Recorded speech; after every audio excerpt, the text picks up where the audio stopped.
Hey everyone, Aaron here. Welcome back to another anime review. Today we look at the anime film known as The Skycrawlers. Now, The Skycrawlers actually came out in 2008 and was, I think, under the radar to most people. I don't think even now most people even heard of this, unfortunately. And that's a shame because I remember when I picked this up, I picked this off more so off a whim. I didn't look up any reviews for it. I saw it in the store. It was like I think $20 when I first bought it. I'm like, well, let me just buy that, pick it up now. I watched it.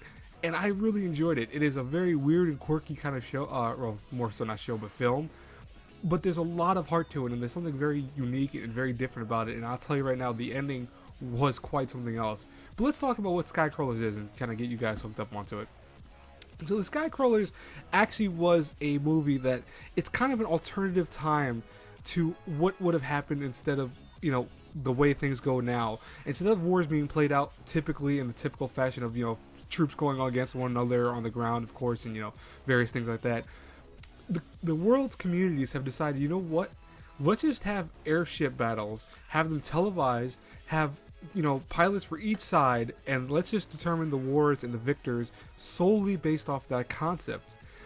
So what essentially this focuses on is it focuses on one group that I forget exactly. I think they are piloting for the Japanese side, but they are a group known as the Skycrawlers, who they are known to be very, very well endowed in terms of piloting skills. They have a lot of great pilots, but they have yet to kind of show off anything spectacular. They have a good amount of victories, but also a good amount of losses under the belt. And they're looking to change it up by getting a kind of ace pilot that they've never heard of. They hear about this ace pilot they have, and he's supposed to be this great pilot, and he joins up the group, and he joins them, and right away they start winning fights. But it's, you know, the one thing about the Skycrawlers, and I really have to be careful, I could spoil a lot of it, but there's a lot of, you know, of course, battles to be going, but there's also a lot of downtime where you kind of learn a little bit here and there about what our characters have to put up with, because they are essentially solely responsible for winning wars. And that's one thing I thought the Skycrawlers did very, very well, is it had these, were essentially our teenagers to young adults, have to, you know, be in these airships all by themselves, and these are the only things, you know, typically war has soldiers, has, you know, other units, tank units, besides, you know, military, they have Navy, they have the Air Force, of course. In this kind of concept, the Skycrawlers, and at least in the film, it's all done in the air. And that's kind of interesting, because you almost kind of wonder, what is that on someone's mind, that, you know, if they lose this fight, they lose this war, essentially, per se. It's always, the skirmishes in the air are the most important thing. And that really does weigh on you in the show, because you could see it on the characters' expressions and how they just kind of, they seem like they're really young, but they have nothing in their hearts besides the piloting. That's all they focus on.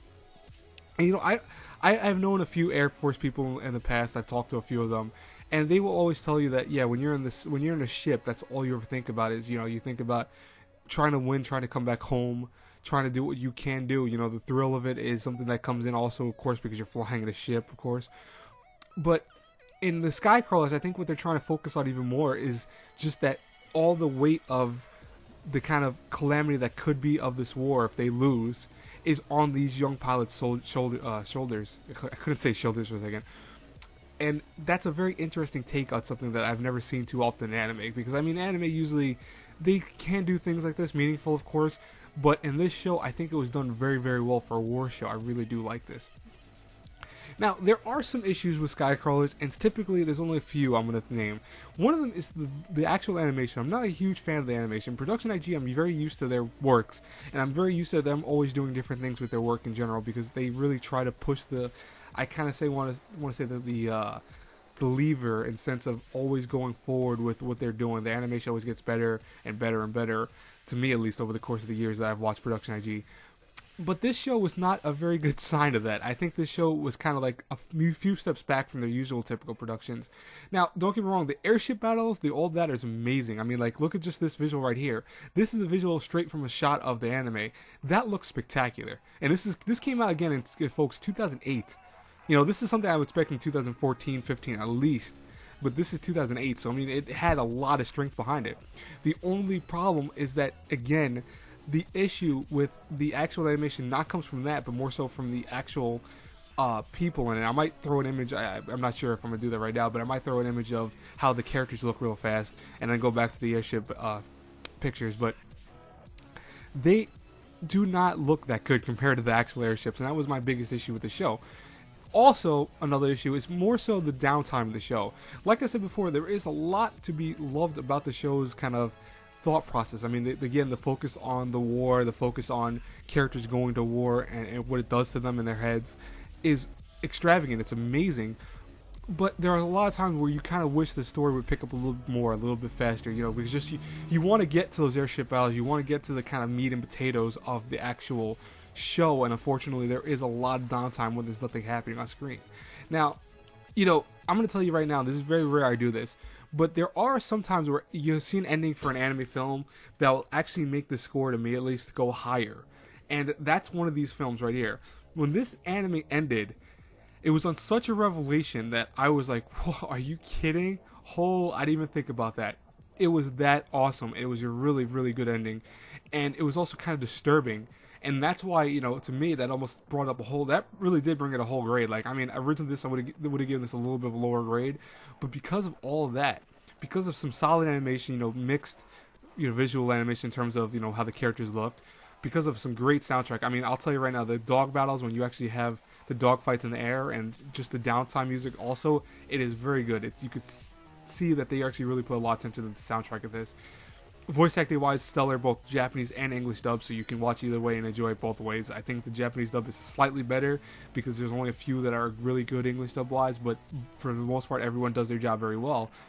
For that reason, I give this show an A-. If I had to review it between A through F. I almost forgot that part. Well, I did forget that part, so I'm putting it in the end, but whatever. A- I'm giving this. The Skycrawlers is a great, great film. It is so awesome. I could have easily seen this becoming an actual TV series. I'm kind of glad it didn't, because I almost feel like maybe it would be too slow of a series.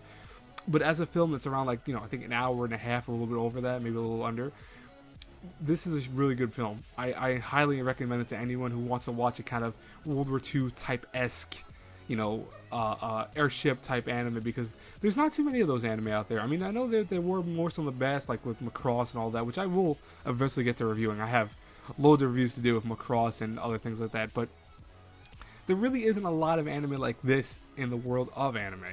And luckily we have this out, and this is unfortunately so underappreciated because it's just so great, and I think most people don't even give it a second thought because they see it and they go, well, what is that? I've never heard of that. Oh, the weird character looks, I don't want to watch that. It looks terrible. Do not look at the characters. I know the characters look terrible, but I'll tell you right now, everything else about this show is amazing, so definitely go give it a recommendation. I definitely highly recommend checking it out. Anyways, guys and girls, that's it for my review today. I'm not going to keep flubbing my words all over the place because I swear I just did that toward the end for some reason. I'm a little tired if you haven't noticed. But anyways, guys and girls, I hope you enjoyed it. Please like, comment, subscribe, the whole nine. And as always, guys and girls, until our paths cross again in the next review, have a good one, everyone. Bye-bye.